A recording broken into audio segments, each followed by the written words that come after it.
مجمع عمومی سازمان ملل متحد جناب عبدالله شاهید را به مناسبت انتخاب شدنشان به این مسند تبریک و تهنیت نمایم. همکاران گرامی، 9 سپتامبر سال جاری مردم شریف تاجیکستان رویداد بسیار تاریخی و خاطرمان 30 سالگرد استقلال دولتی کشور را تجلیل نمود. در سالهای اولی صاحب استقلالی کشور ما غرق حادثه های فاجعه بار جنگ تحمیلی شهروندی گردیده روزهای سنگین را پس سر کرد. خاتمه بخشیدن به جنگ، به هم آوردن طرفهای درگیر، تأمین صلح و ثبات، همزمان برقرار نمودن مناسبت‌های دیپلماتی و همکاری‌های سازنده با کشورهای هم برای ما از وظیفه‌های اولین درجه به حساب رفتند. نوابسته از دشواری‌های موجود محض به شرافت سیاستی درهای گشاده و صلح‌جویانه به ما میسر شد که در عرصه جهانی جایگاه سزاوار خود را پیدا و رشد استوار کشور را تأمین نماییم. همکاران گرامی، وضع به این هم نااستوار زمان معاصر رقابت‌های گیاه‌سیاسی و گیاه‌اقتصادی و افزایش سطح تهدید و خطرها، اینچنین پنجشوی بی‌سابقه بیماری‌های سرایتی باز هم مرکب‌تر کردند. چون این حالت مسئولیت دولت‌ها را برای راه‌اندازی سیاست دوراندیشانه و هماهنگ جهت حل فراگیر مشکلات معاصر دوچند بگرداند. نقش سازمان‌های بینالمللی و منطقوی، خصوصاً سازمان ملل متحد و نهادهای تخصصی آن در امر پیدا کردن راه‌های حل باثمر مشکلات جهانی معاصر کلیدی می باشد. جناب رئیس، تحولات اخیر در افغانستان که به بحران سیاسی و بشری و اداره دولتی ربط می‌گیرد، تهدید جدی به امنیت و ثبات منطقه می باشد. وضع بحرانی افغانستان که با تاجیکستان قریب 1400 کیلومتر سرحد مشترک دارد، حکومت و مردم کشور ما را به تفاوت گذاشته نمی‌تواند. با سر قدرت آمدن حرکت طالبان که در فهرست گروه‌های تروریستی شورای امنیت سازمان ملل متحد قرار دارد، روند به این هم مرکب گیاه‌سیاسی منطقه را باز هم پیچیده کرده است. از سوی حرکت طالبان اجرا نگردیدن وعده‌های قبلیشان آید به تشکیل حکومت فراگیر همه‌شمول با اشتراک وسیع نیروهای سیاسی و قومی افغانستان باعث نگرانی جدی گردیده است. تاجیکستان همه گونه بیقانونی، ظاهرات کشتار و غارتگری و ظلم و تعقیب را علیه مردم افغانستان قطعاً محکوم می نماید. متاسفانه سازمان‌های حامی حقوق بشر نسبت به پایمال گردیدن حقوق دیگر قوم و ملت‌های ساکن افغانستان و آزادی‌های شهروندان آن کشور، بخصوص زنان و کودکان، خاموشی را اختیار کردند و در این مورد سخنی هم بیان نمی کنند. چنانکه در حادثه های ولایت پنجشیر افغانستان ما شاهد نقص فاجعه بار حقوق بین المللی انسانی گردیده ایستاده ایم. با مردم پنجشیر دسترسی به آذوقه‌واری، دیگر مواد مورد نیاز اولین درجه، اینچنین کمک‌های بشردوستانه بسته شده. حتی نهادهای تخصصی سازمان ملل متحد و کمیته بینالمللی صلیب سرخ تا حال نمی‌توانند جهت اجرای عهده‌داری‌های بشردوستانه خود به منطقه پنجشیر وارد شوند. وضعیت با وجود آمده فاجعه گومانیتری به حساب می رود. شدت روزافزون مبارزه های قومی و گروه های اتنیکی در افغانستان عامل دیگری بیشتر ناامن گردیدن وضع سیاسی و امنیتی در کشور همسایه ما می باشد. با در نظر داشت این حالت راه اندازی مکالمه فراگیر با اشتراک نمایندگان همه قشرهای جامعه افغانستان از شرطهای اساسی برقراری صلح و ثبات پایدار در آن کشور دانسته می شود. در این راستا برابر دیگر قوم‌های این کشور تاجیکان افغانستان نیست که بیش از 46% اهالی این کشور را تشکیل می دهند حق دارند در امور دولتداری جایگاه شایسته داشته باشند. جناب رئیس، ما به کارهای داخلی افغانستان دخالت نمی کنیم، ولی بر این باوریم که برای حل مناسب مشکلات سیاسی و امنیتی کشور همسایه باید حکومت فراگیر توسط انتخابات و اراده مردم این کشور با اشتراک نمایندگان همه گروه های سیاسی و اقلیت های ملی و قومی تشکیل کرده شود. همین ترتیب ضرور می‌دانیم که ساخت دولتداری در آن کشور از راه رای پرسی و با در نظر داشت موقع تمام شهروندان کشور معین کرده شود. تأسیس همه گونه حکومت بدون با اعتبار گرفتن منفعت‌های کل مردم افغانستان می‌تواند باعث عاقبت‌های فلاکتبار در این کشور گردد. طی جنگ تحمیلی و ناآرامی بیش از 40 ساله که مردم افغانستان برای سر زدن اینها گناهی ندارند، افغانستان به میدان بازی‌های گیاسیاسی مبدل گردید و از عاقبت‌های آن تمام جهان از طریق حادثه‌های مدهش سپتامبر سال 2001 خوب آگاه است.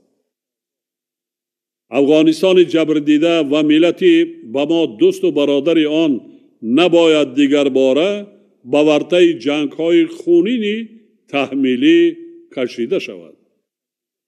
از این لحاظ جامعه جهانی باید به تقدیر قوم و ملت‌های مسکون افغانستان و همسایه‌های آن به تفاوت نباشد، زیرا آنها را راه دراز پر از مشکلات حربی و بشری که در نتیجه قرار به ملاحظه برآوردن نیروهای خارجی از این دولت پیدا شده است انتظار است. ما همچون همسایه نزدیک همیشه جانبدار حل و فصل فراگیر قضیه افغانستان و احیای صلح و ثبات پایدار در این کشور می باشیم و من بعد نیز در این موقع خویش استوار خواهید بود. در این رابطه ما از جامعه بینالمللی دعوت می نماییم که برای هر چه زودتر و با استفاده از راه‌های مصالحت آمیز به اعتدال آوردن وضع دشوار سیاسی و امنیتی و تأمین صلح و ثبات در افغانستان چاره‌های فوری و مؤثر اندیشد. تاجیکستان بارها از سازمان‌های بین‌المللی بخصوص سازمان ملل متحد و کمیته بین‌المللی صلیب سرخ دعوت کرده بود که به مردم افغانستان کمک فوری خود را رسانند. ما بر این نظریم که در پیشبرد این روند سازمان ملل متحد باید نقش کلیدی داشته باشد. همکاران گرامی، مردم آسایشته افغانستان امروز با دهشت روبرو شده است. ما باید درک کنیم که این حالت با گناه مردم افغانستان سر نزده، بلکه از بیرون تشکیل و به مردم افغانستان تحمیل شده است.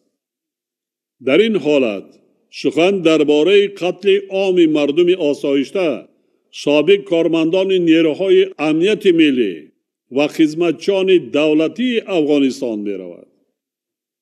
گروه های گوناگون تروریستی با استفاده از وضع نااستوار نظامی و سیاسی در افغانستان موقع خود را فعالانه مستحکم کرده ایستاده‌اند. ما شاهدی از محبس‌ها آزاد شدن هزاران اعضای داعش، القاعده و دیگر گروه‌های تروریستی گردیدیم. یعنی جای نگرانی و تأسف است که امروز افغانستان در راه دیگرباره به لانه تروریسم بین‌المللی تبدیل یافتن قرار دارد. تاجیکستان که بنابر موقع جغرافی خود در خط پیش مقاومت با خطر و تهدیدهای معاصر از قبیل تروریسم و افراطگرایی، تندگرایی، معاملات غیرقانونی مواد مخدر و دیگر جنایتکاری‌های متشکل فرامرزی قرار دارد، با ادامه سعی و تلاش‌های خود جهت پیشگیری از پنجشوی آنها دستگیری جامعه جهانی را در این روند ضرور می شمارد. همکاران گرامی، تاجیکستان به منظور تامین صلح و ثبات پایدار سرتاسری با شریکان خود و سازمان‌های بین‌المللی، بخصوص نهادهای دخلدار سازمان ملل، پیوسته اقدام‌های مشترک را راه اندازی می‌نماید. تطبیق موفقانه استراتژی ملی جمهوری تاجیکستان آید به مبارزه با تروریسم و افراطگرایی برای سال‌های 2016-2020 جهت تهیه و قبول استراتژی نوی مقاومت با تروریسم و افراطگرایی در تاجیکستان برای 5 سال آینده زمینه مساعد فراهم آورد. مقاومت با گردش غیرقانونی مواد مخدر، ماده‌های پسیخوتراپی و پریکورسورها که درآمد از معاملات آنها یکی از منبع‌های اساسی مبلغ‌زایی تروریسم بین‌المللی می باشد، اقدام‌های مشترک و تلاش‌های هم آهنگ شده جامعه جهانی را تقاضا می‌کند.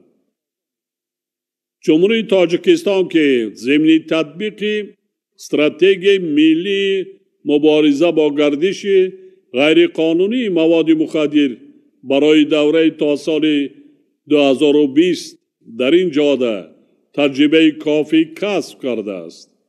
در مقاومت با این ظهورات نامطلوب در سطح‌های منطقوی و بین‌المللی نیز حصه‌گزار است. با در نظر داشته اصول و روش‌های معاصر مبارزه با این پدیده‌ها و با مقصد پیاده کردن سیاست ثمره‌بخش در این سمت، نیمه اول سال جاری ما استراتژی ملی آید به نظارت مواد نشه‌آور برای سال‌های 2021-2030 را قبول نمودیم. جناب رئیس، ما در تاجیکستان قدر و قیمت صلح و اهمیت حفظ و حمایه آن را خیلی خوب درک می‌کنیم. ما از تجربه مثبت همکاری‌های کشور با سازمان ملل متحد در این راستا قناعتمندیم.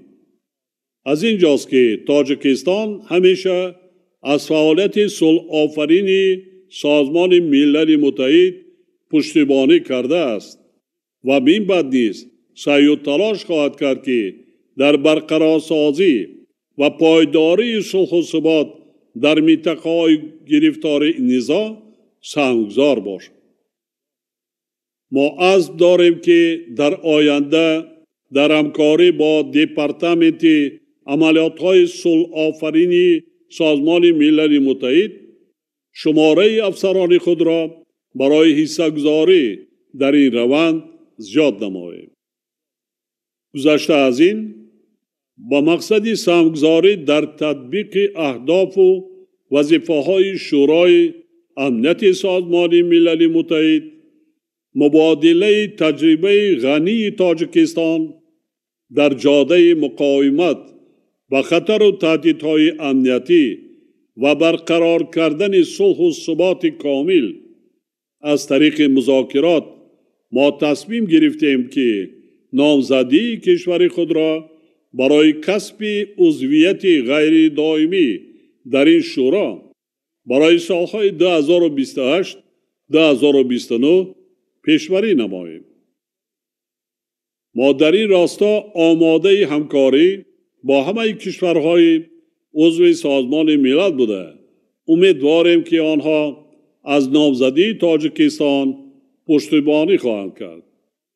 همکاران گرامی، بیماری کووید 19 و موجهای باز هم خطرناک پنجشوی آن در برابر تهدیدهای امنیتی و مشکل‌های عمده ذکر شده همانا سبب نگرانی ما می باشد.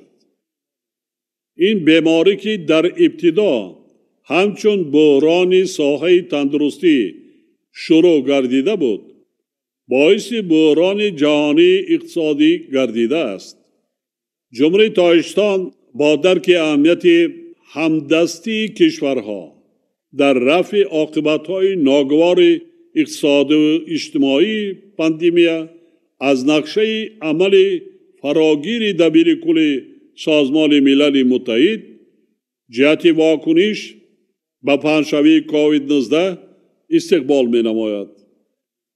ما اینچنین از سعی و کوشش‌های سازمان و بنیادهای مختلف و برنامه‌های سازمان ملل متحد از جمله سازمان جهانی تندرستی برای دسترس کردن واکسن علیه این بیماری و رسانیدن کمک‌های فوری و دراز مدت به دولت‌های عضو پذیرایی می‌کنیم. نشان دهنده‌های اقتصادی و مالیوی کشورها و عاقبت‌های ناگوار کووید 19 تطبیق سریع هدف‌های رشد استوار را بخصوص برای دولت‌های رو به رشد و سست ترقی کننده طولانی می‌گرداند. از این لحاظ ما با درک نقش مهمی سازمان ملل متحد در تطبیق با ثمر و سریع این اهداف اطمینان داریم که 10 ساله بینالمللی عمل برای هدف‌های رشد استوار 2020-2030 جهت پیدا کردن راه‌های ثمربخش حل مشکلات جهانی از جمله تغییریابی اقلیم، فقر، نابرابری گندری و مبلغ‌زاری مساعدت خواهد کرد. همکاران گرامی، مشکلات مربوط به تغییریابی اقلیم نیز در راه رسیدن به هدف‌های رشد استوار در کشورهای گوناگون از جمله تاجیکستان مانع جدی ایجاد می‌نمایند. تاجیکستان که 93% حدود آن از کوهستان عبارت میباشد، در برابر دیگر کشورهای منطقه از تغییریابی دور هیدرولوژیکی باعث آبخیزی و خشکسالی‌های شدید گردیده و ذخیره‌های آبی و انرژتیکی و امنیت آزقواری تأثیر منفی رسانیده ایستاده است، نگران میباشد. متاسفانه کشور ما در نتیجه آفت‌های طبیعی مربوط به آب همه ساله صدها میلیون دلار آمریکایی زیان دیده. در اکثر موردها آفت‌های طبیعی سبب مرگ آدمان و از بین رفتن انفراستراکچور حیاتاً مهم می‌شوند. ما امروز در عرصه جلسه 26 طرف‌های کنونسیون سازمان ملل متحد عاید به تغییریابی اقلیم قرار داریم. بر این باوریم که جلسه مذکور برای دسترسی به هدف‌های سازشنامه پاریس و صورت بخشیدن به تلاش‌های جامعه جهانی در مبارزه با تغییریابی اقلیم سهمی بارز خواهد داشت. یکی از پیامدهای جدی این روند آبشوی پیریخ‌ها میباشد. در نتیجه تغییر آبی اقلیم و گرمشوی بی سابقه هوا از 13,000 پیریخی در کوهسار تاجیکستان موجوده تا امروز بیش از 1,000 آن پر آب شده است. طبق آمار دسترس تنها پیریخ فیچنکه در جمهوری تاجیکستان طی 10 سالهای آخر تا به 11 کیلومتر مربع با تلفات 2 کیلومتر مکعب یخ کاهش یافته است. این همه در حالی است که تا 60% ذخیره‌های آب آسیای مرکزی از پیریخ‌های تاجیکستان سرچشمه می‌گیرند. کشور ما از روی پرتوهای قیاسی دو اکسید کربن در جهان جای 135 را اشغال می‌نماید و 96% قوه برق خود را در نیروگاه‌های برق آبی استحصال می‌کند.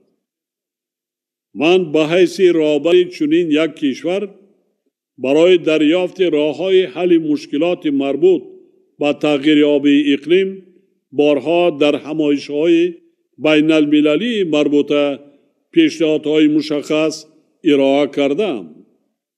در این رابطه من همچون عضو گروه مؤسسان ائتلاف جهانی آب و اقلیم در جلسه نخستین سطح بلند آن پیشنهاد نمودم که سال 2025 همچون سال بین‌المللی حفظ پیریخ‌ها اعلان کرده شود. اطمینان کامل داریم که این تشبث برای جلب بیشتر توجه جامعه جهانی به حل مسائل آب و اقلیم و آبشوی پیریخ‌ها مساعدت خواهد کرد. تأسیس بنیاد بین‌المللی حفظ پیریخ‌ها تحت سرپرستی سازمان ملل متحد اقدام دیگری می باشد که تطبیق آن می تواند برای آموزش فراگیر و پیشنهاد راه‌های مؤثر حل این مشکلات جهانی زمینه گذارد. جناب رئیس، تاجیکستان توسط پیشبرد مسائل مربوط به آب و اقلیم در روزنامه جهانی رشد و پیشنهاد قطعنامه‌های دخلدار سازمان ملل متحد آید به این مسئله ها همچون کشور تشبثکار و پیشصف اعتراف شده سهم باسزای خود را در این روند می‌گذارد. امروزها 10 ساله بین المللی عمل آب برای رشد استوار 2018-2028 که با ابتکار تاجیکستان از جانب سازمان ملل متحد اعلان شده است مورد تطبیق قرار دارد.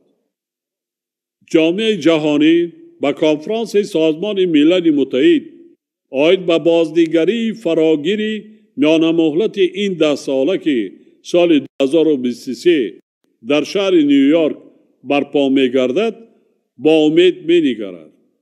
زیرا بعد قریب 50 سال این دومین کنفرانس مخصوصی سازمان ملل متحد آید به مسائل مربوط با آب خواهد بود که بار دیگر نقش کلیدی مسائل وابسته به آب را در روزنامه جهانی رشد و نائل گشتن به هدفهای رشد استوار ثابت خواهد کرد. برای ما مایه افتخار است که تاجیکستان همراه با پادشاهی نیدرلند همرئیسی این همایش مهم بین المللی انتخاب شده است.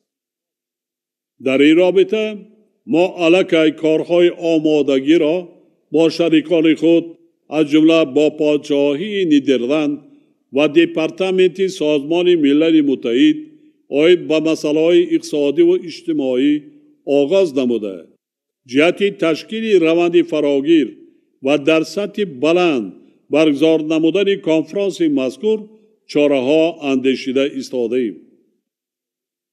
ما همه جانب‌های منفعت‌دار را برای همکاری گسترده در این روند دعوت می‌نماییم.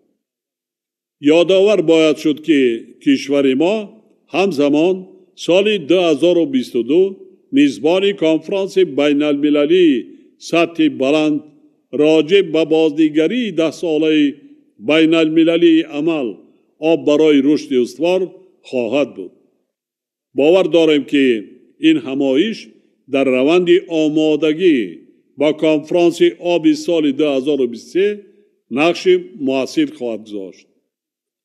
با استفاده از فرصت من بار دیگر آمادگی کشور خود را در پیشبرد مسائل آب و اقلیم در همه سطح‌ها مخصوصاً در همکاری با سازمان ملل متحد ابراز می‌نمایم. از توجهتان سپاسگزارم.